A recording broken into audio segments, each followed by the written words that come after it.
Al-Kisah Jalaluddin Rumi dalam bukunya Al-Masnawi, dia mengisahkan ada seorang pemuda di kota Konya.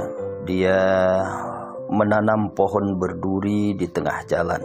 Lalu pemerintah kota meminta kepada pemuda itu untuk mencabut pohon yang dia tanam. Setiap kali diminta atau diperintahkan kepada dia untuk mencabut pohon berduri itu, dia selalu mengatakan nanti, tar, besok, nanti. Dan setiap kali diminta untuk mencabut pohon berduri itu karena khawatir nanti akan mengganggu serta menusuk orang lain, maka dia selalu menunda untuk mencabut pohon berduri itu. Seiring dengan perjalanan waktu, pohon itu tumbuh semakin besar dan pemuda itu semakin tua dan semakin lemah. Dan pada akhirnya pohon itu semakin besar, jangankan sekedar untuk mencabut pohon itu, sekedar untuk mencabut duri yang tertusuk oleh pohon itu, duri yang tertusuk pada dirinya sendiri, dia pun sudah tidak sanggup lagi. Jadi pohon berduri itu bukan hanya membahayakan orang lain, bahkan membahayakan dirinya sendiri.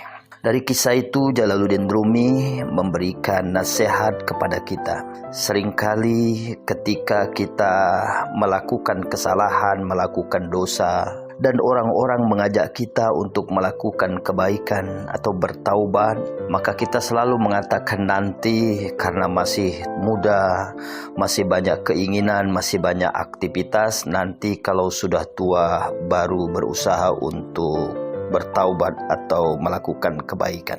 Tapi seiring dengan perjalanan waktu, semakin banyak dosa yang kita lakukan, maka semakin sulit kita meninggalkannya. Maka dosa yang kita lakukan itu sesungguhnya bukanlah membahayakan orang lain, tapi membahayakan diri kita sendiri.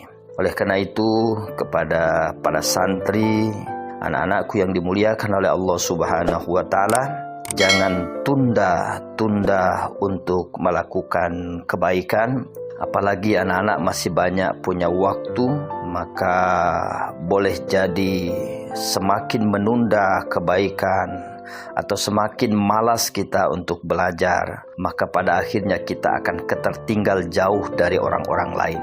Pada saat kita merasa jauh sekali jarak kita dengan orang lain, maka kemalasan itu akan bertambah-tambah karena dalam pikiran kita tidak mungkin kita bisa mengejarnya. Seperti anak-anak yang malas untuk menghafal Al-Quran, maka semakin dia jauh tertinggal dengan teman-teman yang lainnya, maka semakin malas juga untuk melanjutkan hafalannya. Anak-anak harus belajar kembali dari kisah.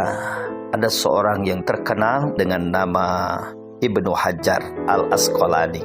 Ibnu Hajar itu seorang santri yang belajar kepada gurunya, tapi dia sulit sekali memahami atau sulit sekali untuk mendapatkan kepahaman.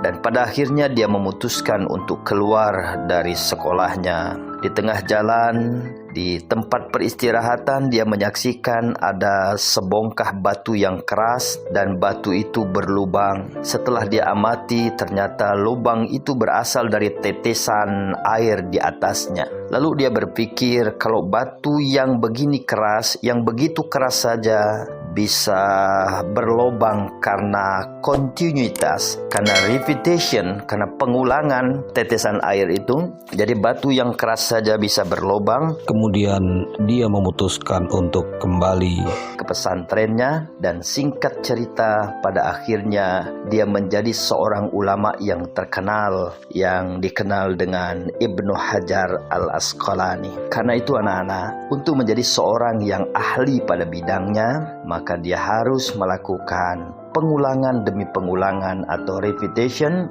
pengulangan, dan terus diulang dan dipraktekkan. Penggabungan antara repetition dan practice itulah yang akan melahirkan orang-orang yang ahli pada bidangnya. Kita tidak mungkin menguasai semua ilmu pengetahuan. Maka anak-anak, tentukan sekarang pilihanmu untuk menjadi apa engkau sekarang dan raih cita-cita itu. Anak panahmu tidak akan bisa menggapai bintang. Tidaknya anak panahmu akan melesat jauh lebih tinggi ketimbang engkau menembak memanah sejajar dengan bahu. Inilah pesan singkat yang dapat saya sampaikan mengisi waktu luang ini. Billahi taufiq wal hidayah. Assalamualaikum Assalamualaikum warahmatullahi wabarakatuh.